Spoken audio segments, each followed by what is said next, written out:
when I accepted the invitation or whatever you call it for me to speak this morning, it's always a question of what you're going to speak on and what you're going to talk about. And I'm a firm believer in that experience is one of the best teachers that you can have. You got to have somebody show you what to do, but you also, the experience of doing things makes the best example for you to go by. So therefore I picked speaking on fatherhood.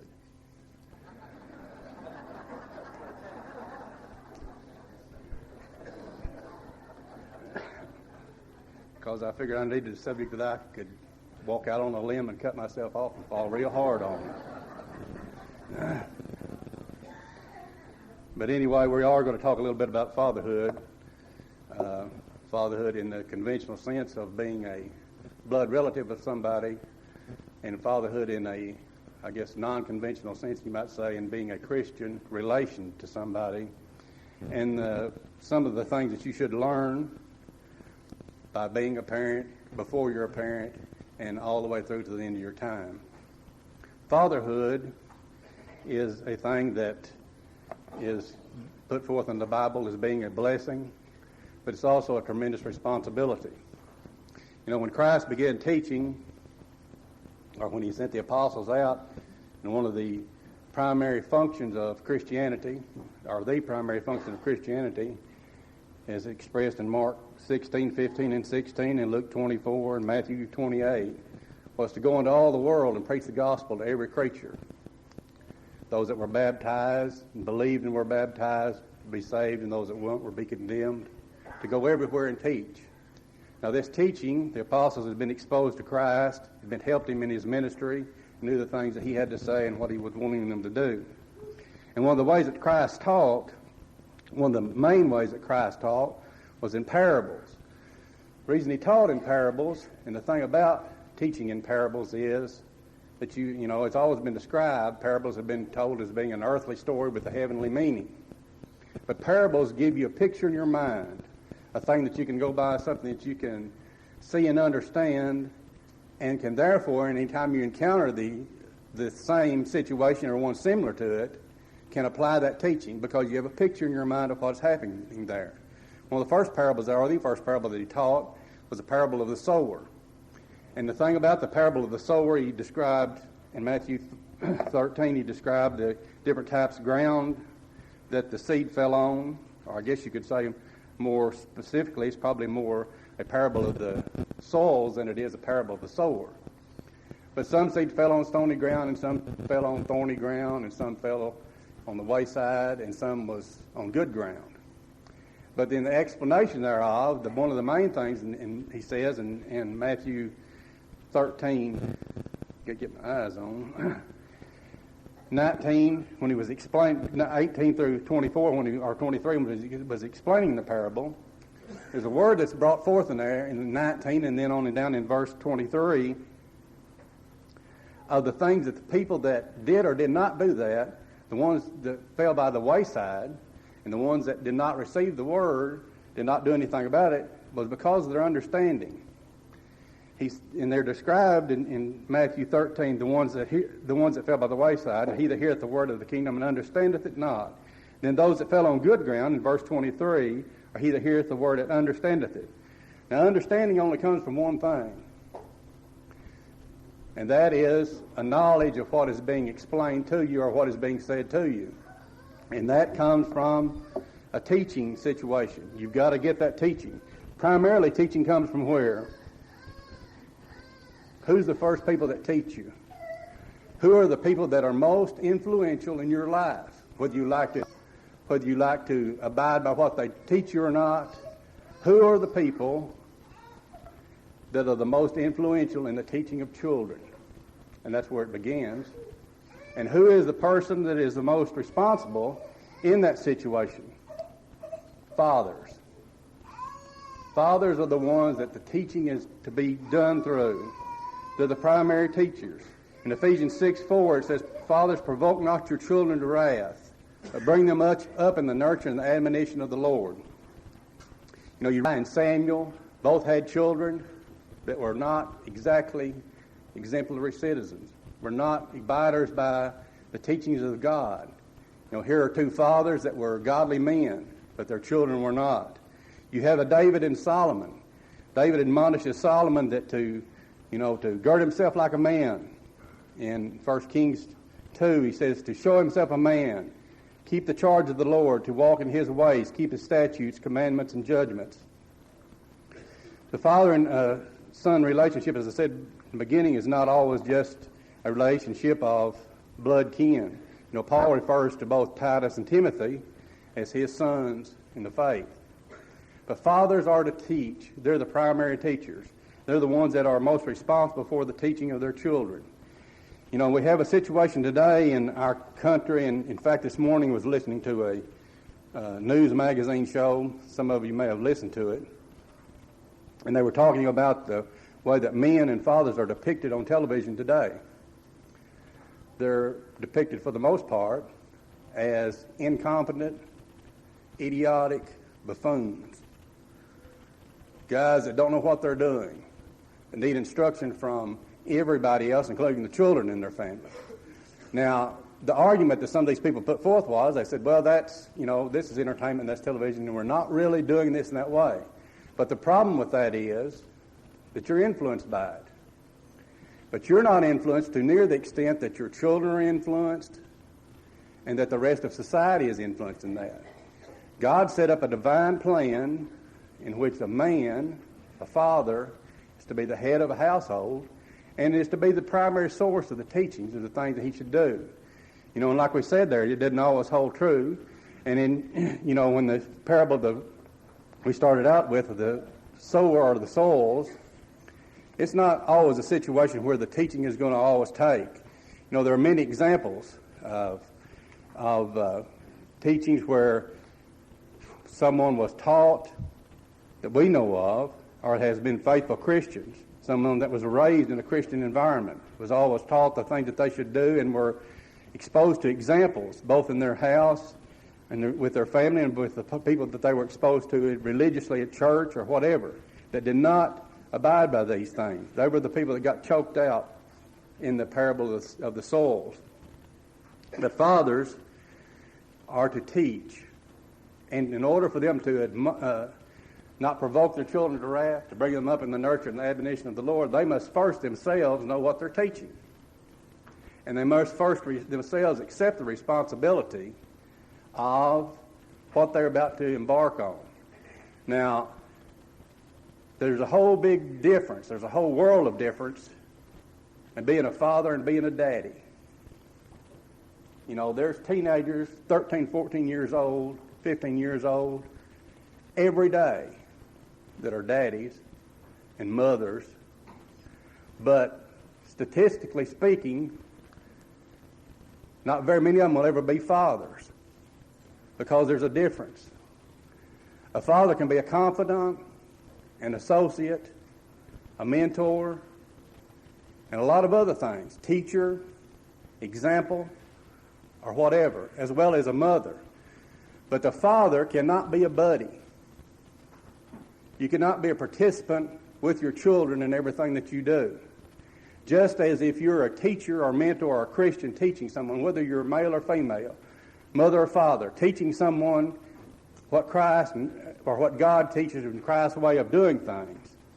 You can be everything, but you can't be their buddy in the fact that you can't participate in the things that they may be participating in.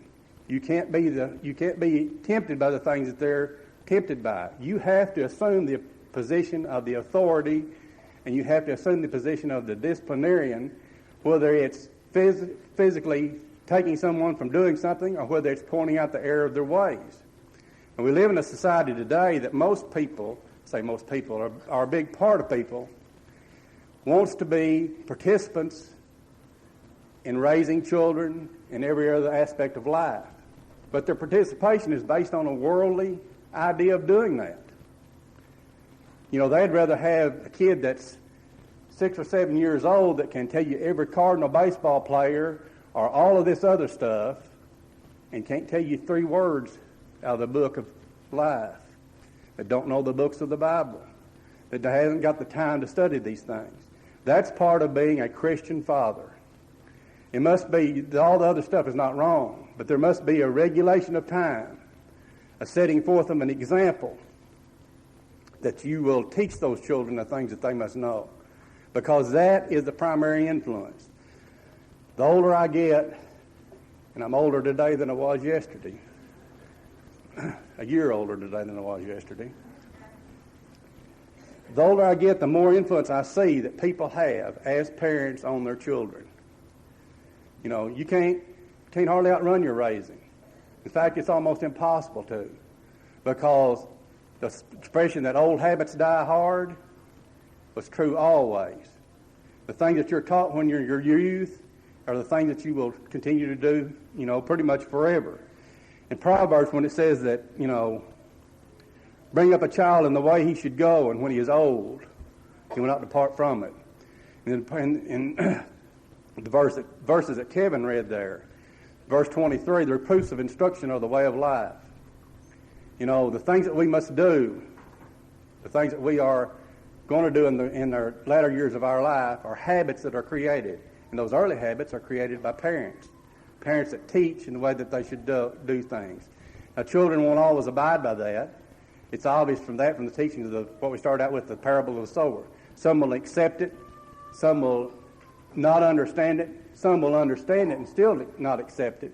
But the fact is that when it's began, when you teach someone, whether you're a parent, which is primarily what we're talking about here, or if you're a parent in the sense that you're teaching someone the gospel, the things that they should do to abide by what God wants them to and get them to heaven, then you must know that they are taking you at your word, that you're a tremendous influence on them at that time.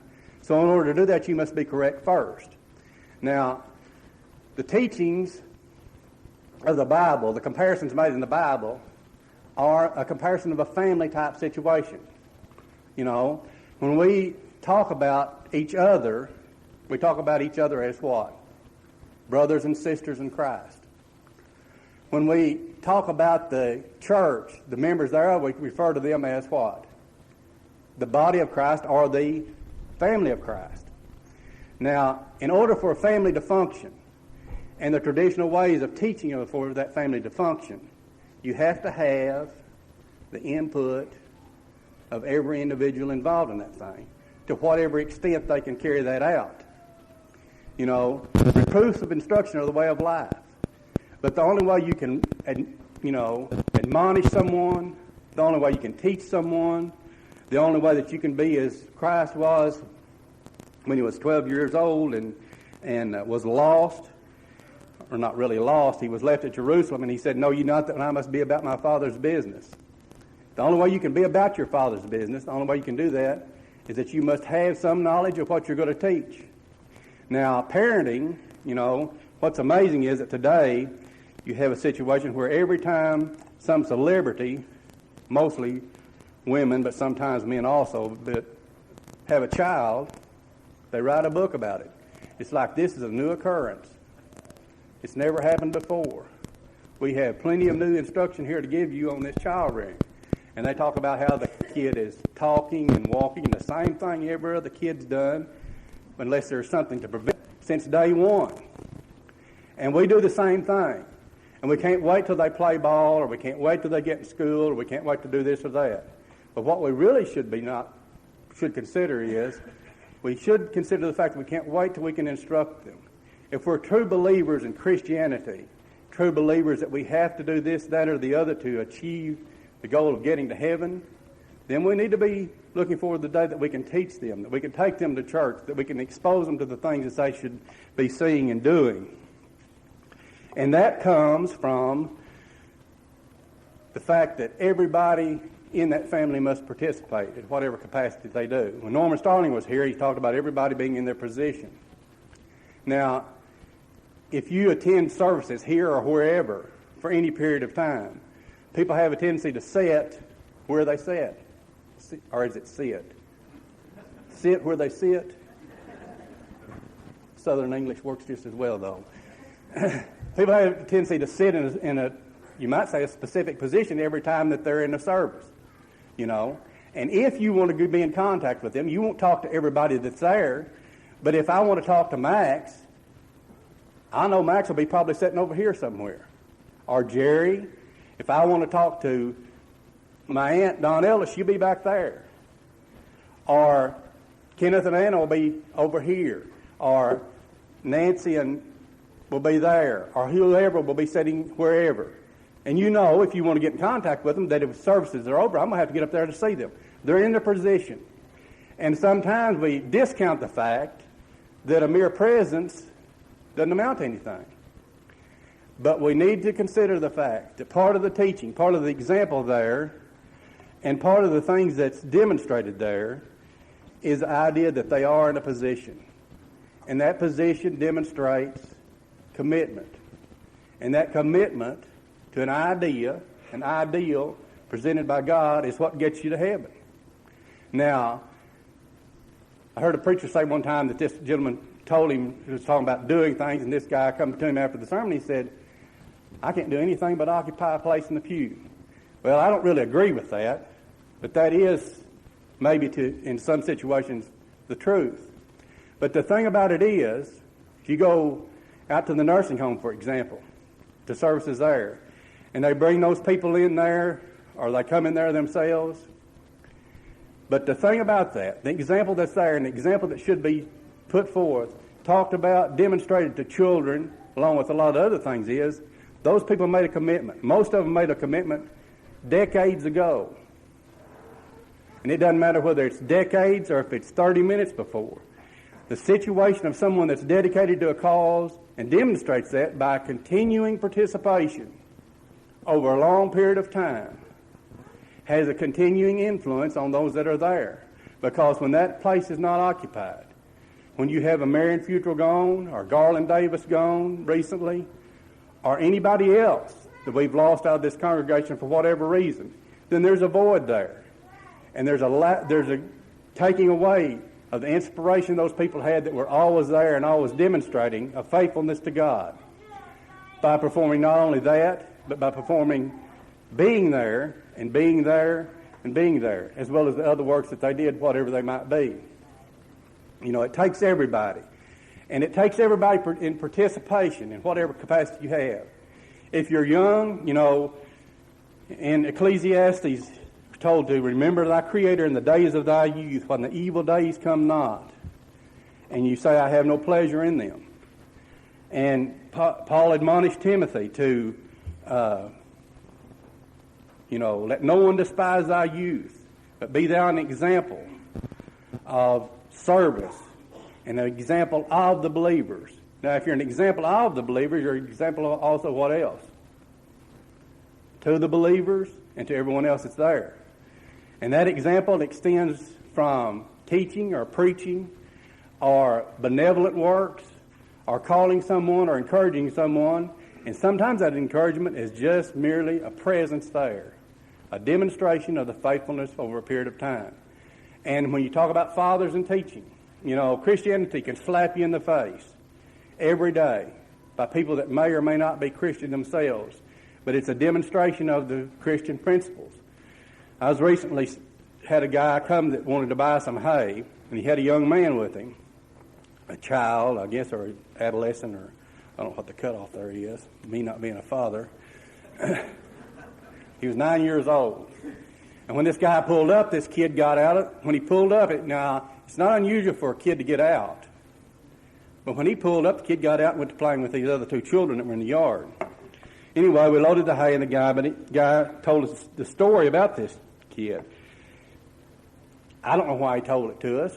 You know, sometimes people tell you things, and have you ever had somebody tell you something or something that was a pretty, what you would say, personal thing, and when it's all said and done, you say, why did they tell me that?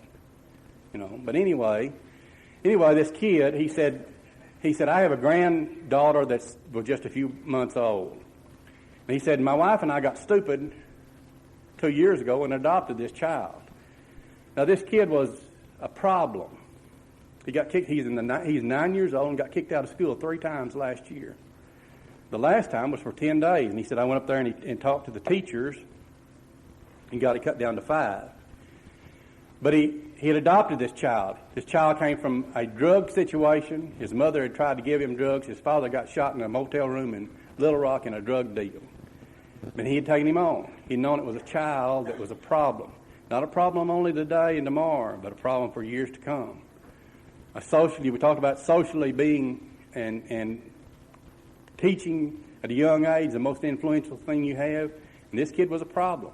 But he not only had him, he said, I also had a rent house that had a lady in it that had 2 young girls. And he said, we went and petitioned the court to get custody of them because she wasn't taking care of them in the manner that she could. She was trying to sell them, take them and deal drugs to them too.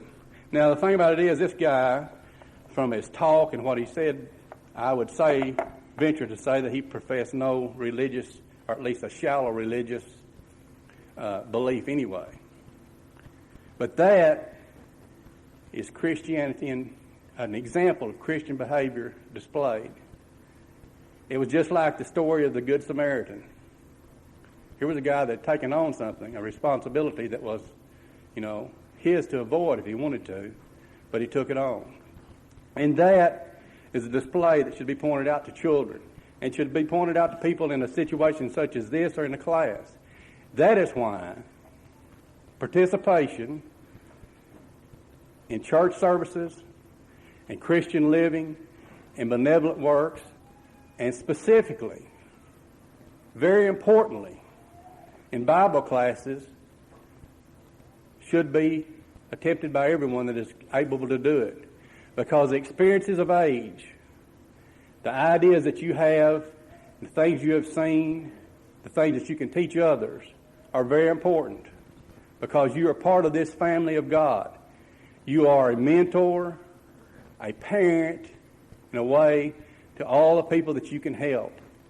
And you're looked up to for that. And it doesn't matter if you're young or old. The experiences of youth, the things that they are going through, the things that they are being exposed to. And that's taking away all the excuses.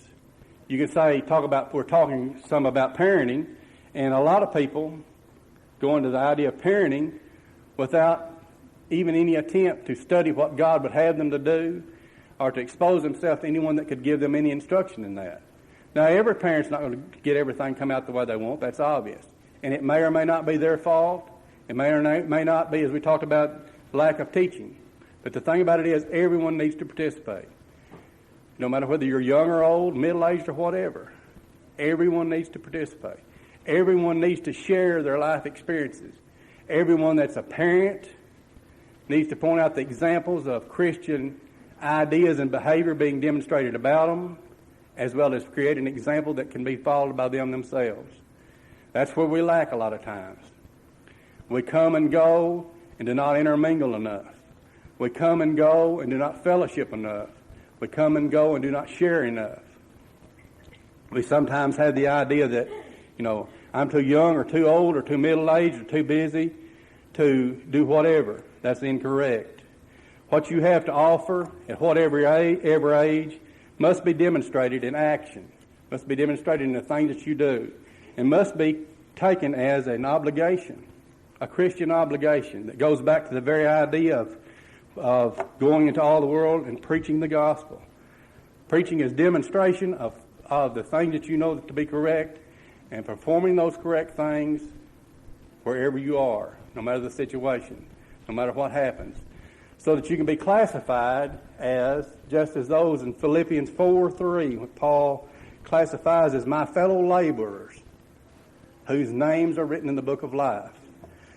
We did a class, in here, I don't know, it's been some months ago, in which I went through the